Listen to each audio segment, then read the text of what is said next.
My name's Maater, and I am from Pittsburgh, Pennsylvania, and my quilt is titled You Don't Own Me, and it's number 14 of the protest series.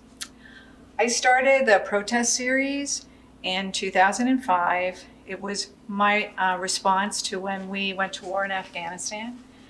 And I started thinking about what was going on when we went to war in Vietnam, what was going on with Afghanistan, what did we learn then, what are we doing now, is history repeating itself?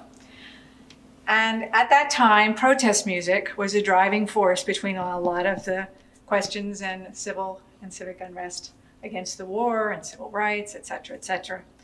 And I'm a child of that era, and I love protest music, and it inspires me. And so the first one was entitled All We Were Saying, which was a play of John Lennon, of course, and Yoko Ono's song, All We Are Saying, Give Peace a Chance. So, moving up through the years, as time has passed, there have been many questions that I've had to look at and ask questions about, of course, anyway. So, I've looked at economic inequality, I've looked at going to war, I've looked at civil rights, Black Lives Matter, and now we're up to reproductive rights. And this particular quilt is number 14, You Don't Own Me, and I'm thinking about Leslie Gore.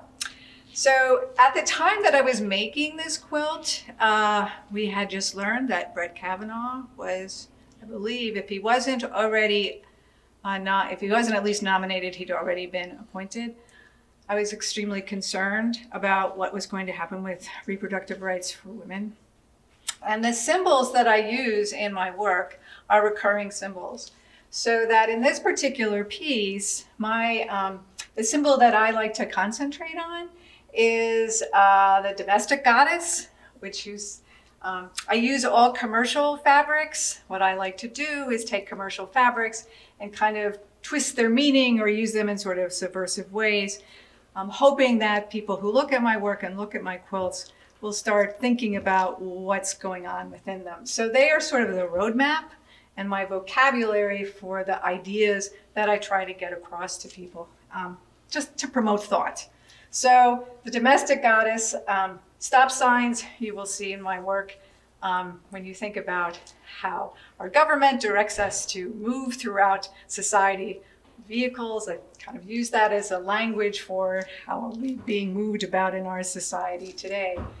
And the targets I have used in previous work with the domestic goddess because I feel that women have been targeted sometime.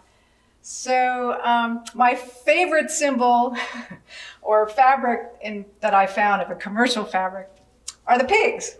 So throughout my protest series, you see the pigs come and go, the pigs in suits, which of course in the 60s, you know, the police were the pigs, the establishment were the pigs.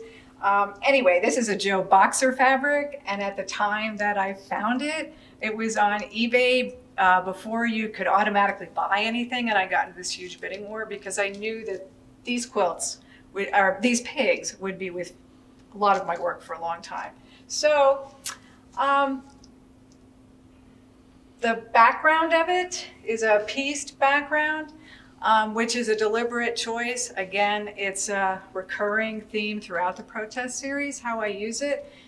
Because it's op art, which was, of course, was very popular in the 60s and early 70s. So it's a visual reference to sort of get you into that time period without thinking too much about it. And of course, women's power sign was very big at the beginning of women's rights in the 70s. And so that's my work.